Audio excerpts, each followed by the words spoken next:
Market 2026ல எப்படி இருக்க போகுது அப்படின்ற பத்தி நம்ம பார்க்கலாம். ஸோ 2025ல மார்க்கெட் எப்படி இருந்துச்சு?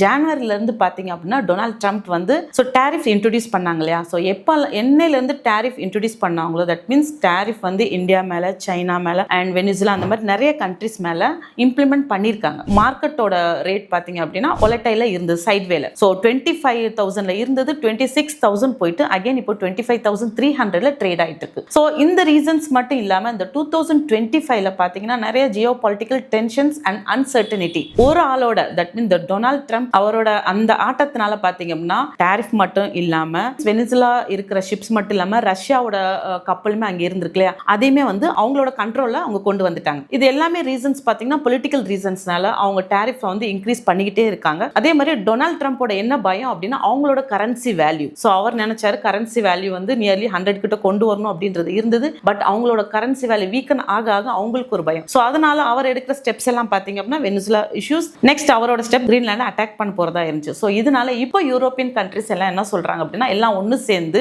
நாங்க வந்து எந்த நேஷனும் எங்களை வந்து ஆக்கிரமிப்பு பண்றதுக்கு நாங்கள் அலோவ் பண்ண மாட்டோம் அப்படின்ற ஒன்று இருக்கு. இதனால இஷ்யூஸ்னால கோல்ட் ரேட் ஆகட்டும், சில்வர் ரேட் ஆகட்டும், crude oil rate and then அது மட்டும் இல்லாமல் காப்பர் பேஸ் மெட்டல்ஸ் ரேட் எல்லாமே பீக்ல இருக்கு. ஸோ இந்த வருஷம் பார்த்தீங்க அப்படின்னா ஓவரால் மார்க்கெட் வந்து அகைன் 26,000 கிட்ட வர்றதுக்கான வாய்ப்புகள் இருக்கு. நீங்க இன்வெஸ்ட் பண்ணணும்னு நினைக்கிறீங்க அப்படின்னா பார்த்து எப்பெல்லாம் மார்க்கெட் டவுன்ல வருதோ அப்பெல்லாம் நீங்க இருந்து காத்திருந்து இன்வெஸ்ட் பண்ணுங்க. ஒன்று மியூச்சுவல் ஃபண்ட்ஸ்ல பண்றது தான் எஸ்ஐபி மூலமா பண்ணுங்க.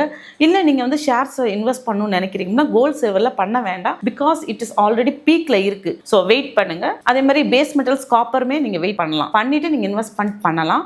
ஸோ இப்போ நடக்கிற ஜியோ பொலிட்டிக்கல் டென்ஷன்ஸ் பார்க்கும்போது நீங்க இன்வெஸ்ட்மெண்ட்னா மியூச்சுவல் ஃபண்ட்ஸ்ல வந்து டிஃபென்ஸ் ஃபண்ட்ல கண்டிப்பா பண்ணலாம். ஏன்னா டிஃபென்ஸ் ஃபண்ட்ல இந்தியா வந்து அதுக்கான இன்வெஸ்ட் பண்ண அமௌண்ட்டே வந்து 8 lakh crores மேல இருக்கு. ஸோ இந்த ஜியோ பொலிட்டிக்கல் டென்ஷன்ஸ் எல்லாமே குறையும் போது market automatically it will go up to 2030ல என்ன சொல்றாங்கன்னா மார்க்கெட் வந்து ஒரு 30,000 கிட்ட வரும் அப்படின்றது சொல்லிக்கிட்டு இருக்காங்க. மேபி நம்ம பார்க்கலாம். ஸோ வெயிட் பண்ணி நீங்க இன்வெஸ்ட் பண்ணுங்க. தேங்க்யூ.